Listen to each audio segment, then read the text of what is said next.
Bom dia, meus irmãos. Nós estamos muito felizes com aquilo que Deus tem feito nas nossas vidas e com muita fé, crendo que Deus há de fazer muitas outras coisas maravilhosas na nossa vida. Você crê nisso? Amados irmãos, abra comigo o livro de Mateus, capítulo de número 5. E gostaria de convidar você a que lêssemos os versos de número 38 a 42. E gostaríamos de refletir nessa manhã sobre o tema sendo diferente para fazer diferença. Eu creio que, como cristãos, além de não sermos desse mundo, nós somos diferentes das pessoas desse mundo. E não só somos diferentes porque temos uma religião diferente, mas porque temos um padrão de conduta diferente. E o fato de termos esse padrão de conduta diferente deve nos levar a termos atitudes diferentes. Eu creio que esse é o grande milagre da salvação. Ele não só nos transforma no que diz respeito à eternidade da nossa alma, ou seja, não vamos para o inferno, vamos para o céu, mas ele também nos transforma. A salvação nos transforma e nos faz pessoas diferentes. Tem no seu boletim uma reflexão sobre o livro de Tiago. E se você não tem vindo às quartas-feiras, tem sido muito interessante estudarmos o livro de Tiago. E Tiago vai nos dizer que se as nossas atitudes não estão caracterizadas com aquilo que a Bíblia diz que deve ser a nova criatura, ele vai dizer que a nossa religião é vã. Ou seja, os nossos atos religiosos, eles não vão ser reconhecidos como atos de glorificação ao nome de Deus. Porque a maior glorificação que Deus recebe através das nossas vidas é quando nós podemos testemunhar às pessoas o efeito da salvação nas nossas vidas. Às vezes nós achamos que a melhor adoração que podemos oferecer é aquela que podemos entoar um hino afinadíssimos. É aquela que a oratória é uma oratória eloquente. Uma vez um pregador questionado sobre uma vida de imoralidade que ele estava vivendo, então ele respondeu dizendo: eu sei que eu tenho esse pecado, mas eu continuo pregando muito bem. E estou pregando melhor a cada dia. Isso não é o cristianismo. A maior glória do cristianismo é a transformação das nossas vidas. É quando as pessoas olham para nós e eles podem ver Cristo em nós, o caráter de Cristo nas nossas vidas. Mateus capítulo 5, versos 38 a 42. Vamos ficar de pé e acompanhem comigo a leitura destes versículos da palavra de Deus. E eles estão dentro do contexto do Sermão do Monte, onde Jesus, iniciando o seu ministério, ele vai então caracterizar o objetivo do seu ministério, a razão da sua crucificação e o propósito da salvação na vida das pessoas. Diz assim: ouviste o que foi dito, olho por olho e dente por dente. Eu, porém, vos digo que não resistais ao mal, mas se qualquer te bater na face direita, oferece-lhe também a outra. E ao que quiser pleitear contigo e tirar-te a túnica, larga-lhe também a capa. E se qualquer te obrigar a caminhar 1 milha, vai com ele 2. Dá a quem te pedir, e não desvies daquele que quiser que lhe emprestes. Vamos orar. Senhor, nós temos diante de nós a sua palavra e em nós o teu Espírito. Que o teu Espírito Santo ilumine nossas mentes, nossos corações, a fim de que possamos compreender aquilo que esse texto tem por propósito nos ensinar. Me ajude a ser um instrumento para esse propósito. Peço isso em nome do Senhor Jesus. Amém. Podeis assentar. Verso 38, iniciando a leitura desse texto que eu separei, ele começa dizendo: ouviste o que foi dito, olho por olho e dente por dente. Quando Deus separou o seu povo, e ele separou um povo para um propósito, e ele tinha um propósito através desse povo, era que através desse povo, ele pudesse se revelar às nações. Esse povo surge depois de um fracasso da humanidade, que se deu lá com o dilúvio. Os homens se desviaram, e todos eles se desviaram ao mal. Eles usaram a liberdade que eles tinham, o livre-arbítrio que Deus lhes deu, e ao usarem essa liberdade, eles escolheram o caminho errado. Não restou outra opção a Deus senão destruir toda uma geração. Mas preservou a Noé, sua família, seus filhos e as noras. Diante dessa realidade agora, Deus, não desejando exercer outra destruição semelhante, então ele separa um povo. E ele quer que esse povo seja um espelho, um exemplo a outras nações. Então, de uma forma soberana, ele separa um povo, mas ao separar um povo, ele teve por propósito usar esse povo, e tendo por propósito usar esse povo, ele precisou exercer justiça, e justiça imediata. Com que objetivo? Que o pecado não se propagasse novamente. Que o dilúvio não fosse necessário novamente. Então Deus exerceu um juízo e um princípio de justiça imediatista. Ou seja, o homem pecou, o homem morreu. E cada um seria retribuído, e a justiça era assim. O castigo seria proporcional ao dolo. E assim Deus fez. Deus estabeleceu a pena de morte para os assassinos, para os adúlteros, para os idólatras, para os roubadores. Deus estabelece então o princípio da justiça para preservar um povo, para testemunhar dele através desse povo, mas tendo um propósito maior do que estes, que através desse povo surgisse o Salvador, Jesus Cristo, o Filho de Deus encarnado. E Deus fez isso, e durante anos ele agiu com essa nação, com braço forte, com justiça. Quando um povo se desviava de Deus, Deus exercia logo o seu juízo, e muitas vezes os reis pagãos levou esse povo ao cativeiro, permitiu que esse povo sofresse. Algumas vezes ele exterminou todo um grupo de pessoas rebelde, mas agora Jesus está chegando diante do povo e dizendo: agora é um outro tempo. Agora não é mais os judeus, agora é a minha igreja. Agora a justiça não é feita no povo, através do povo. Agora a justiça é feita por mim e não mais pelo povo. Em Romanos, capítulo 12, versículo 19, Paulo vai nos falar sobre isso. Ele vai dizer: não vos vingueis a vós mesmos, amados, mas dai lugar à ira, porque está escrito: minha é a vingança e eu recompensarei, diz o Senhor.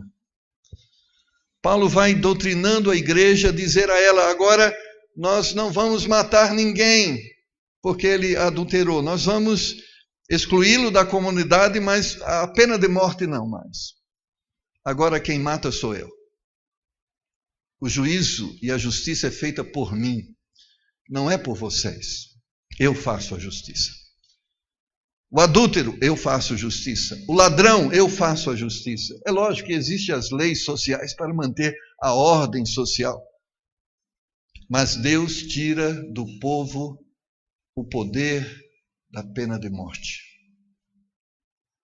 E Deus diz que agora é eu que exerço essa juízo. Porque o ministério agora que se inicia é o ministério da misericórdia. É o ministério da graça. É o ministério da oportunidade.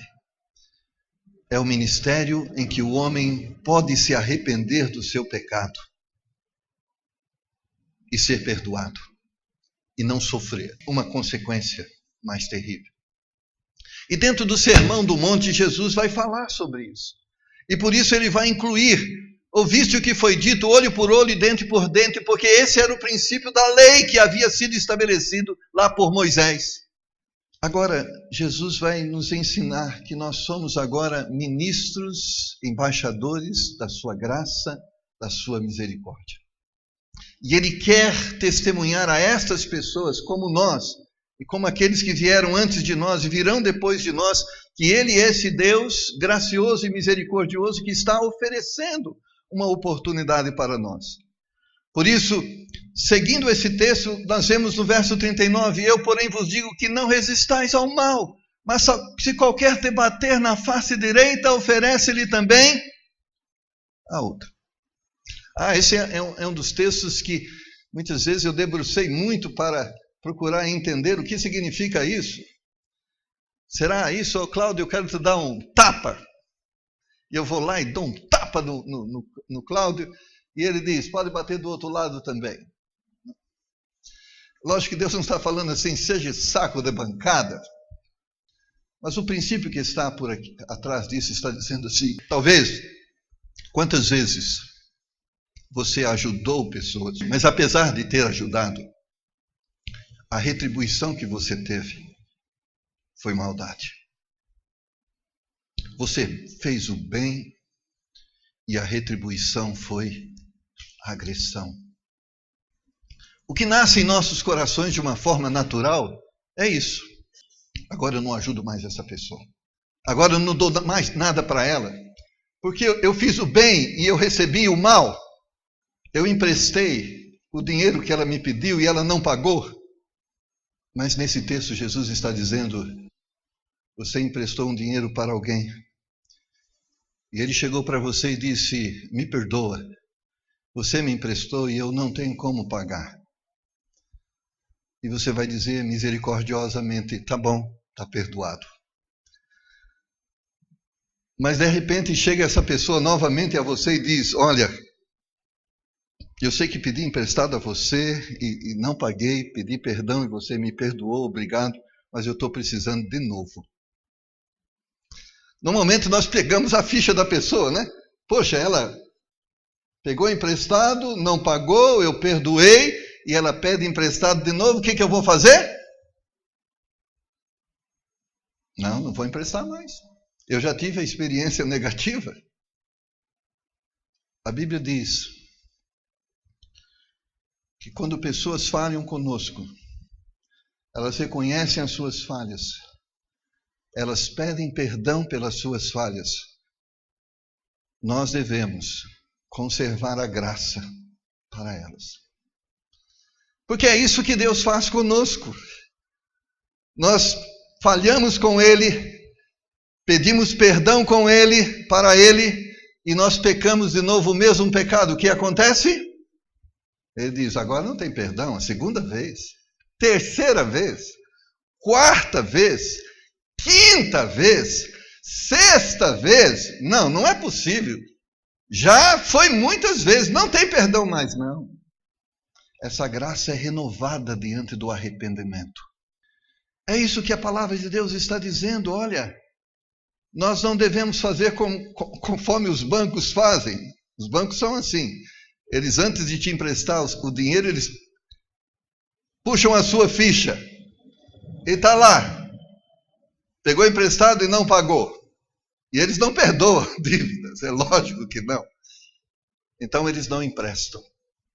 Porque eles não estão trabalhando por meio do ministério da graça, da misericórdia, de retribuir sem merecimento. O banco não trabalha assim. Mas a Bíblia diz que Deus trabalha assim. Deus renova diariamente as suas misericórdias para conosco. Cada vez que nós pecamos e chegamos diante de Deus arrependidos, a Bíblia diz que Ele lança os nossos pecados no mar do esquecimento e não se lembra mais.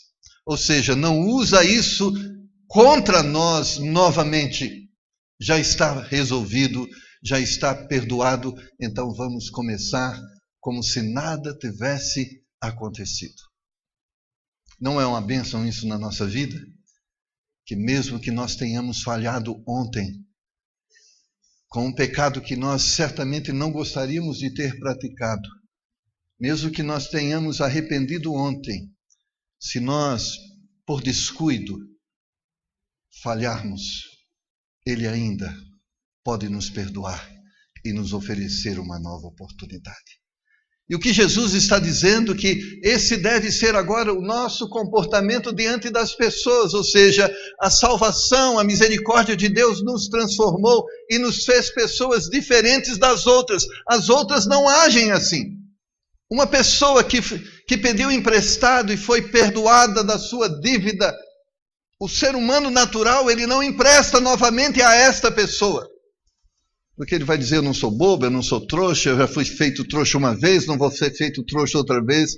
Mas a Bíblia diz, assim como Deus renova as suas misericórdias para conosco, nós devemos ser misericordiosos com os outros. E a Bíblia vai ainda acrescentar, com a mesma medida que nós julgamos os outros, nós vamos ser julgados. Então, se não usarmos de misericórdia, não obteremos misericórdia do justo juiz. Não é fácil oferecer a outra face.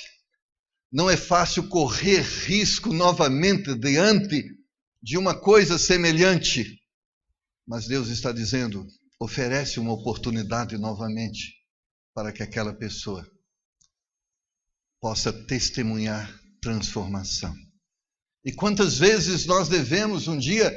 Pedro perguntou quantas vezes eu devo oferecer a outra pessoa uma nova oportunidade para que ela possa agir de uma forma diferente. Deus 7 vezes.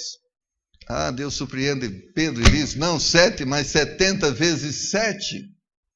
Pedro certamente fez lá a conta, 490 vezes, então eu tenho que dar novamente a oportunidade ao meu irmão para um pecado que 490 vezes ele insistiu em pecar. E 490 vezes ele apareceu na minha frente e disse, me perdoe. Mas lá em Lucas, Jesus vai dizer, mas Pedro, vem aqui, isso é por dia. Aí Pedro ficou, mas lá estava escrito olho por olho e dente por dente. Nós lemos lá na lei que as pessoas deveriam ser responsabilizadas pelos seus atos e não deveria ser misericórdia, ela deveria ser punida. Mas Jesus disse, é tempo da graça. Não que não houve graça na lei, mas havia a preservação da ordem por meio da morte. Mas agora a punição é minha e não é de vocês. Será que ele é mentiroso? A punição é dele, não é sua. Mas ele não merece mais. A misericórdia não é sua, é dele. É difícil para nós lidarmos com atitudes como esta, mas a Bíblia está dizendo nesse contexto, são essas pessoas que testemunham um novo nascimento. São estes que são cidadãos dos céus. São estes que vão ter a vida eterna. Ele está dizendo, a vida eterna não é para quem entra na igreja, mas para quem é transformado pelo ministério da igreja. A vida eterna não é para aquele que crê em Jesus Cristo, mas é para aqueles que, tendo Jesus Cristo, esse Jesus Cristo pode agora ser visto através das suas vidas. E nós somos misericordiosos não porque há misericórdia em nós, mas porque há o Cristo misericordioso em nós. A misericórdia não é nossa, não é obra da nossa natureza. Nós somos, por natureza, pessoas sem misericórdia. Mas o Cristo que agora habita em nós, que vive em nós, Ele é misericordioso. E quando nós entregamos nossas vidas a este Cristo, nós agora queremos que Ele viva através de nós. Por isso Paulo vai dizer, não sou eu mais que vivo. Porque se Paulo vivesse, ele viveria conforme ele viveu lá nos tempos da lei. Morte àqueles que pensam de forma errada diante daquilo que eu entendo que é certo. Deus não muda o conceito de justiça. Ele somente diz qual é o nosso ministério. Haverá justiça, mas Ele é que vai julgar. As pessoas serão responsabilizadas pelos seus atos, mas é Ele que vai responsabilizar. O nosso ministério é o ministério da graça. Amados irmãos, quando nós lemos no verso 40, e o que quiser pleitear contigo e tirar-te a túnica, larga-lhe também a capa. O ministério da graça é um ministério que vai nos levar a fazer mais do que a nossa obrigação. Além do que nos pedem, além do que exigem de nós. A lei do Império Romano exigia que todo escravo judeu, e eles eram escravos judeus, que se um romano tivesse algo a carregar e tivesse diante dele um escravo judeu, esse escravo judeu na lei romana era obrigado a andar por 1 milha levando aquela carga. Deus chega para esses judeus escravos e diz: você não deve se acomodar só à sua obrigação, você deve ir além do que lhe é obrigado. E essa, irmãos, é o ministério da graça. Quando nós pensamos em Deus, Ele dá a nós o que nós merecemos? Ele dá a nós simplesmente o que Ele disse que ia dar? Não, Ele dá mais do que pedimos e até mesmo aquilo que Ele disse na sua palavra que nos daria, porque esse Deus dá mais do que a obrigação que Ele tem de nos dar. É como o equívoco do ministério assistencialista. Eu creio que nós, como povo de Deus, devemos socorrer os órfãos, as viúvas e os necessitados, amém? Mas como servos de Deus, nós devemos ir além do que dar um prato de comida.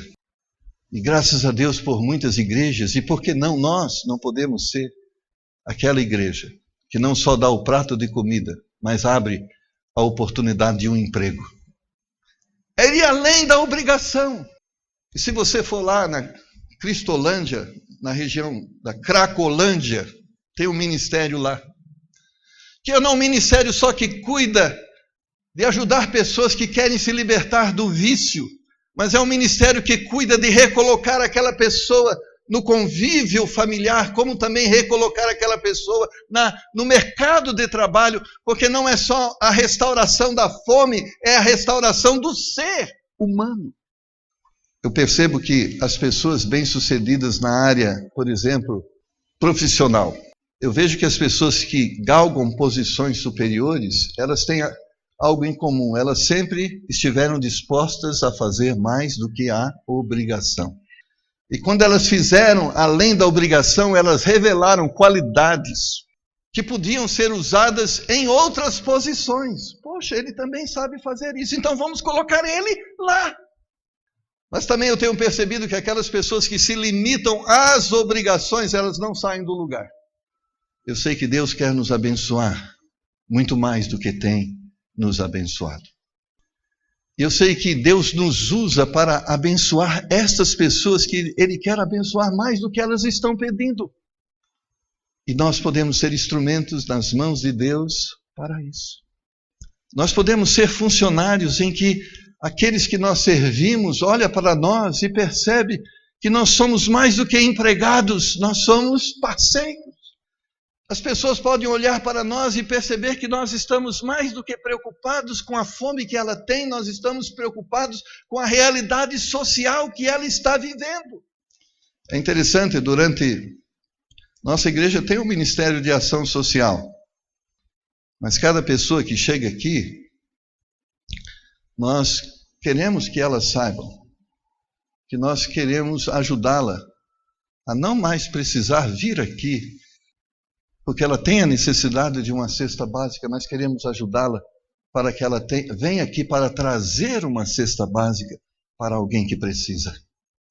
Que bênção quando nós podemos enxergar, através de nós, que nós podemos fazer mais do que a obrigação, mais do que aquilo que nos foi confiado, e ir além.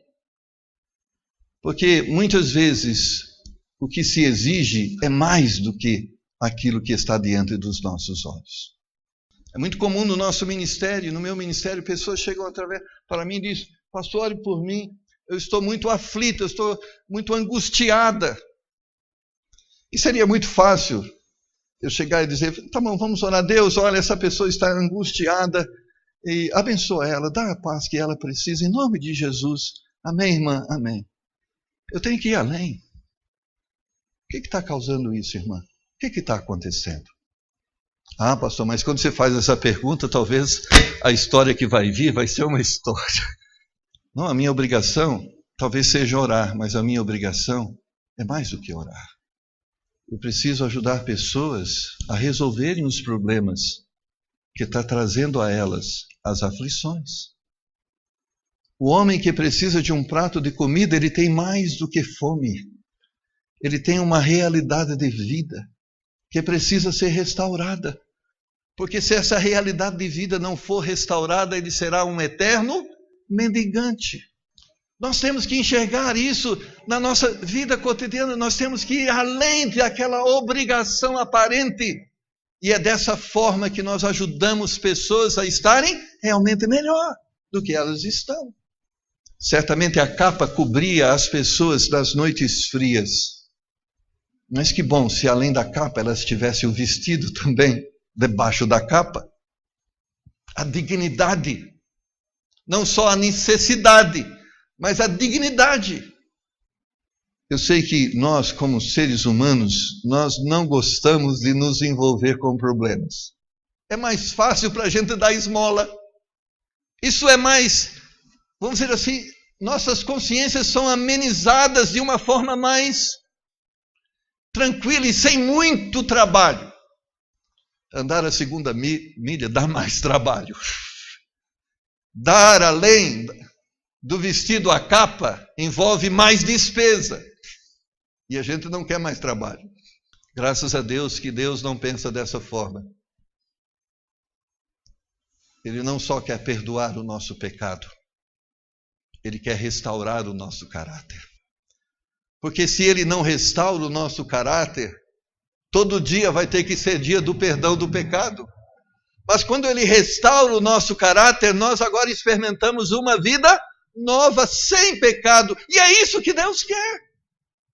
Deus não só quer perdoar os nossos pecados diariamente, mas Ele quer transformar o nosso caráter para que não precise perdoar os nossos pecados diariamente. Porque às vezes nós já vemos Deus, o Deus assistencialista. Ah, se eu tiver fome, Deus vai me dar de comer. Ah, se eu não tiver uma roupa, Deus vai me dar o que vestir.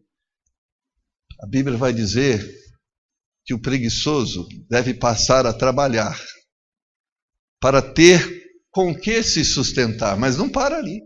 Mas além de ter o que sustentar, ele tem para ajudar. Essa é a visão que Deus tem para nós, de uma transformação. Ou seja, Deus quer que sejamos diferentes para fazer diferença.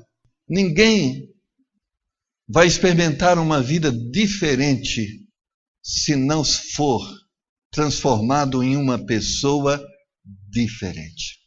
O grande problema do nosso Brasil é corrupção. Vai prender um monte de corrupto cá entre nós. Acabou a corrupção? Pode construir milhares de prisões, e prenderem todos os corruptos sabidos e conhecidos. O problema é que se não mudar o coração, vai continuar havendo corrupção. Não são leis que mudam os homens. É isso que Jesus está aqui dizendo. As leis serviram para trazer a ordem, mas elas não modificaram os corações das pessoas. A cruz de Cristo, isso sim tem poder de modificar pessoas. Porque a cruz de Cristo, além de perdoar os pecados, ela traz o poder do Espírito Santo para agir nas pessoas que recorrem a esse perdão. Por isso eu quero que vocês saibam que Deus quer mais do que perdoar os vossos pecados. Deus quer transformar-vos para que não voltem a pecar. Deus quer mais do que vocês tenham um título de crente, mas que vocês tenham uma atitude de cristão. Deus quer mais do que vocês estejam dispostos a fazer as obrigações que lhes são impostas. Deus quer que vos revelar servos que estão mais do que preocupados com a aparência, mas que estão ocupados com aquilo que gera aquela aparência. Verso 42, ele encerra dizendo, nesse texto, nesse contexto: dá a quem te pedir, e não te desvies daquele que quiser tomar emprestado de ti. Que bênção, irmãos, que Deus sempre está disposto a nos socorrer nas nossas necessidades, amém? E porque Ele tem. Estava falando ontem com os nossos irmãos na diretoria, nós temos que crer que Deus pode fazer através de nós grandes coisas. E por quê? Porque Ele é grande, e tudo aquilo que Ele faz reflete a sua grandeza. Diz que a ameba é uma das menores criaturas. Mas quando você estuda a ameba, você vai descobrir uma ciência grandiosíssima que se manifesta através da ameba. Mas por que a ameba, a menor das criaturas? Eu nem sei se é. Antigamente dizia-se que os elétrons e os nêutrons eram as menores partículas, e hoje a ciência descobriu que existem partículas menores do que os elétrons e nêutrons. Sabe por que amebas revelam grande ciência? Porque quem as criou é um grande cientista. E todos aqueles que fazem alguma coisa, eles refletem o conhecimento que eles têm naquilo que eles fazem.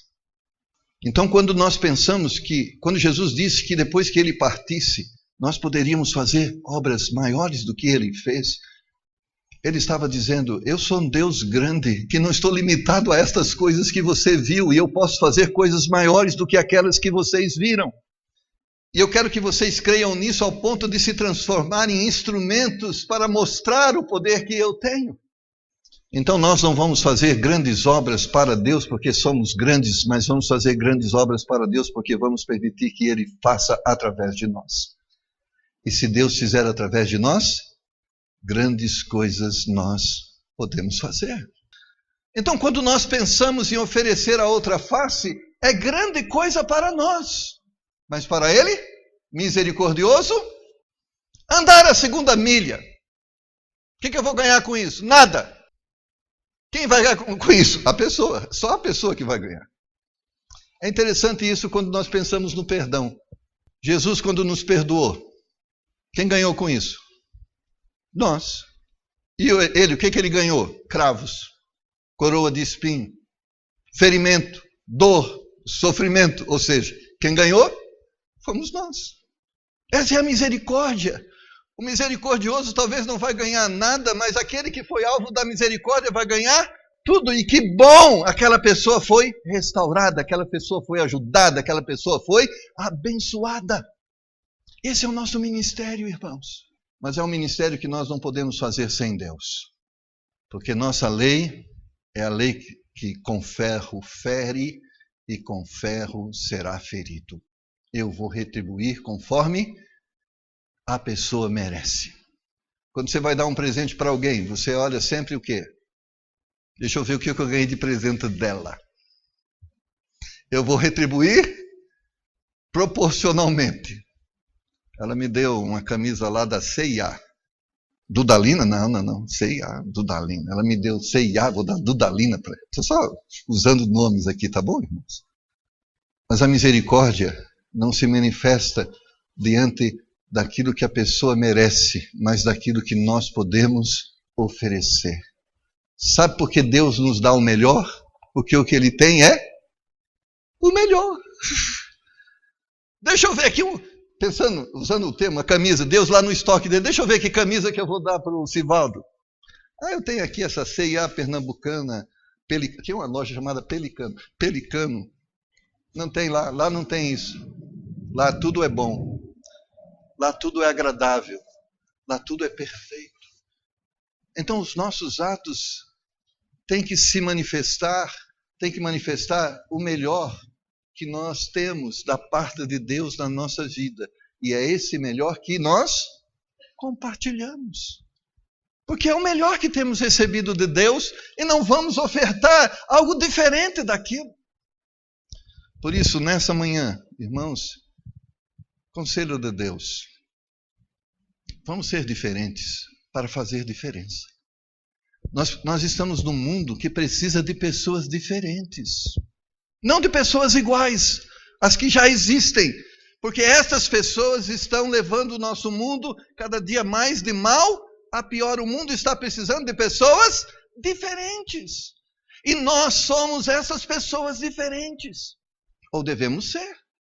Nós podemos fazer campanhas para acumular e acumular cestas básicas. E colocarmos uma placa, nós temos uma cesta básica para você aqui.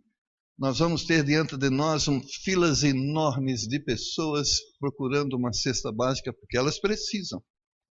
Mas nós queremos mais do que isso. Nós queremos ser instrumentos para que Deus, através de nós, possa restaurar a dignidade dessas pessoas.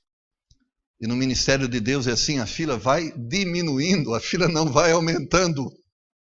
Os pedidos de perdão vão diminuindo e não aumentando. A beleza de Cristo vai aparecendo mais e mais e não diminuindo. Porque é isso que Deus faz.